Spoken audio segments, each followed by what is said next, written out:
سلام، من خشایارم. امروز می‌خوایم فیلم بیبی گرل رو با هم دیگه ببینیم. برای اینکه به نکته‌ها و جزئیات فیلم آگاه بشید و قشنگ ریز به ریز تمام نکات رو متوجه بشید، اول لازمه که فیلم رو ببینید. پس همین ابتدای فیلم با خانم رومی آشنا میشیم. رومی با شوهرش جیکوب در حال برقراری رابطه هستن، اما بعد از اینکه کارشون تموم میشه، خانم رومی از رابطه‌ای که داشته مثل که ناراضیه. واسه همین سریع سمت اتاق خوابش میره و اونجا شروع به رفتن با خودش میکنه، بلکه به اون نتیجه دلخواهی که توی ذهنشه برسه. متوجه میشیم که خانم رومی مدیر حمل نقل توی یه شرکت هوش مصنوعیه و اتفاقا یه مدیر خیلی کارآمد و رتبه بالایی هم هست. خانم رومی یه روز وقتی که سر کار میره، اونجا متوجه میشه که یه سگ به شدت به جمعیت حمله کرده، اما اون توسط یه نفر آروم میشه و اتفاقا اون سگ اصلا مال اون نیست. وقتی که سر کار میره، دوباره همون پسر رو میبینه و متوجه میشه که به عنوان کارآموز قراره که داخل شرکت کار بکنن.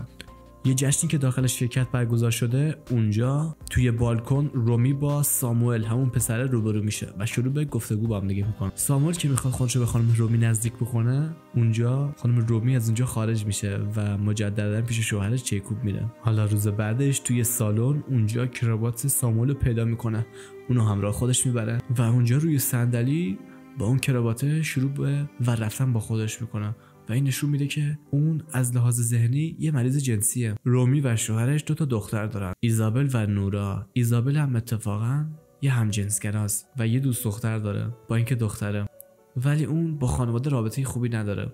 حالا جلسه‌ای که رومی و ساموئل با هم دیگه دارن، اونجا شروع به گفتگو کردن میکنن و موقع خروج رومی از اتاق، ساموئل اونو میبوسه. ساموئل که سعی میکنه که بیشتر پیش برن، اونجا رومی جلوشو میگیره و از اتاق خارج میشه. اما روز بعدش به ساموئل میگه که تو باید رفتارتو هم اینجا متوقف کنی. اونجا یه خطا بود که انجام دادم و دیگه نمیخوام تکرار بشه. واسه همین عذاب وجدانی که برای رومی پیش اومده، اون سریع به محل کار جیکوب شوهرش میره و اونجا مشغول تماشا کردن کارگردانی تئاتری میکنه که در حال انجامه. ساموئل یه ایمیل واسه رومی میفرسته و اونو به یه اتاق توی یه هتل دعوت میکنه. وقتی که اون میره، میبینه که ساموئل نیست، اما اون با یه سری از وسایل به خونه برمیگرده. اونجا که باز رومی سعی میکنه که ساموئل از خودش دور نگه داره و براش توضیح بده که این کار ما اشتباه بوده، ساموئل با ترفندی که داره اونو تو دستش میگیره و شبیه یه دختر بچه باهاش رفتار میکنه و اتفاقا اونو رو به دیوار نگه میداره و ازش میخواد که دوباره کنارش بشینه و شروع به رفتن با رومی میکنه و اون با رومی ور میره و رومی مثل این که به اون لذت جنسی که خواسته رسیده، ولی خب شروع به گریه کردن میکنه و اونو توی بغلش نگه میداره. حالا مجددا این رفتارا توی چندین روز متوالی تکرار میشه، طوری که حتی وقتی که یه روز رومی به خونه برمیگرده، متوجه میشه که ساموئل توی خونه نشسته و داره با بچه‌هاش صحبت میکنه.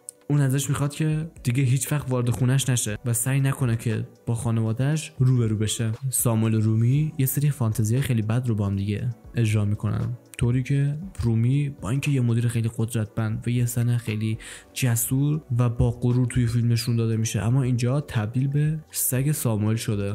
رومی متوجه میشه که یکی از کارآموزای سیاه‌پوست خانم که داخل شرکت کار میکنه با ساموئل ارتباط داره. اون از اون خانم سیاه‌پوست میخواد که از رابطه‌اش با ساموئل دوری کنه، وگرنه برای کار توی شرکت براش بد تموم میشه.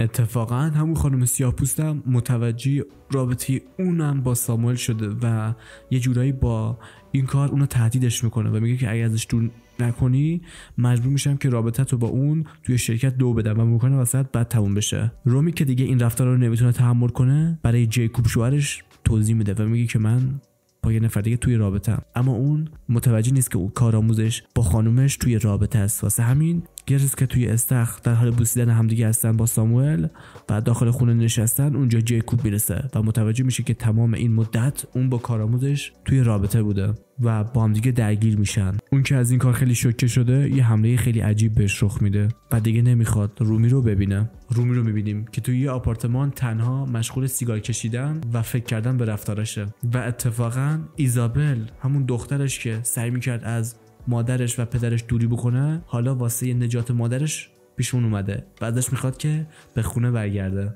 و بهش میگه که حتما پدر تو رو میبخشه. حالا میبینیم که رومی پیش جیکوب شوهرش رفته و ازش تقاضای بخشش میکنه.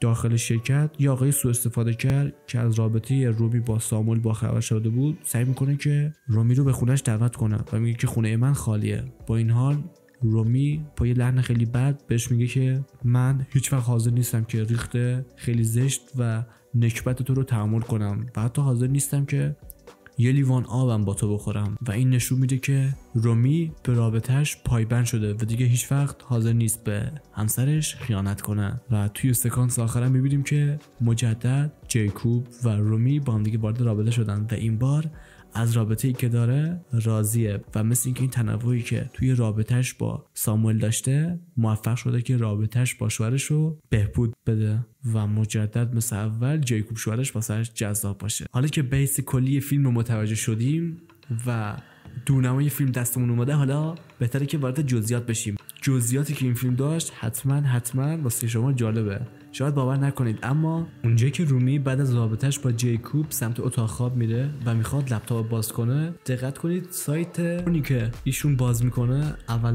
چند تا سایت درخواست اسپانسریش رو داده بودن، اما به دلیل مبلغ خیلی بالایی که خانم هالینا ریس کارگردان فیلم داده بود هیچ کدومشون داوطلب نبودن که اسپانسری اون قسمت رو بر عهده بگیرن. واسه همین خانم هالینا ریس یه برنامه‌نویس رو استخدام میکنه و یه سایت رو میسازن. اما جالب اینجاست که برای بازیگر اون قسمت خیلی کوتاهی که به صورت شطرنجی هم حتی نمایش داده شده، خانم آنه ماله که بازیگر فیلم‌های پورنوگرافی هست اونجا بازی کرده و بازیگرش کاملا واقعیه. سکانس‌های ابتدایی فیلم هم که شروع میشه عدد 201 رو میبینیم که در واقع 201 توی نماد اروتیک جز نمادهای رابطه‌های بی‌بندوباری و تجربه یه رابطه جدید در واقع به حساب میاد. یه نکته که شاید براتون جالب باشه، به واسطه صحنه‌های پی در پی که خانم نیکول کیدمن داخل فیلم داشته، برای اینکه بتونه اون صحنه‌ها رو خوب بازی کنه، در هفته فقط یک بار با شوهرش رابطه داشته و اتفاقا هم بازیگرای نقش اول فیلم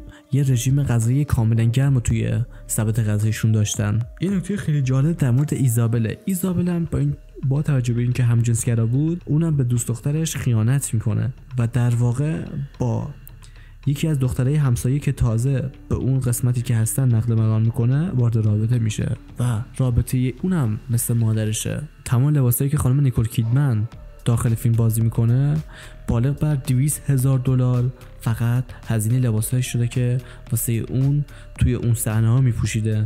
در واقع لباسا رو اگر دقت کنید از رنگ سفید و کرم کم کم به سمت رنگ‌های تیره، قرمز و سبز همش تغییر میکنه. اتفاقا همین رنگ‌های قرمز و تیره هم در اروتیک در واقع نشان از رابطه‌های بی‌بندوباری جدید و یه فانتزی خیلی جدید رو نشون میده. کارگردان فیلم خانم هلینا ریس از اونجا که خواسته تمام صحنه واقعی به نظر برسن، تمام رابطه‌ای که داخل فیلم انجام میشه در واقع داخل فیلم هم انجام شده و هیچ گونه رابطه مصنوعی یا یک کار فیکی داخل رابطه ها انجام نشده و اتفاقا انقدر فشار جنسی به خانم نیکول کیدمن بالا بوده مدام تو بین سکانس ها بهش استراحت میدادن. یکی از سکانس هایی که داخل فیلم خیلی بحث برانگیز بود سکانسیه که ساموئل برای رومی شیر سفارش میده و اونم شیر رو تا آخر مینوشه و این نشونه از تحت سلطه بودن رومی توسط ساموئل. اتفاقا توی مسابقه‌ای هم که نیکول کیدمن داشته شیری که اون موقع سرو کرده فاسد بوده و یک هفته ایشون مسموم بوده و یک هفته روند فیلم برداری به تعویق افتاده. ممنون میشم که شما بقیه نکته و چیزای جالبی که توی فیلم مورد توجهتون قرار گرفته بود رو همین پایین واسم بنویسید تا یه فیلم دیگه بدرید.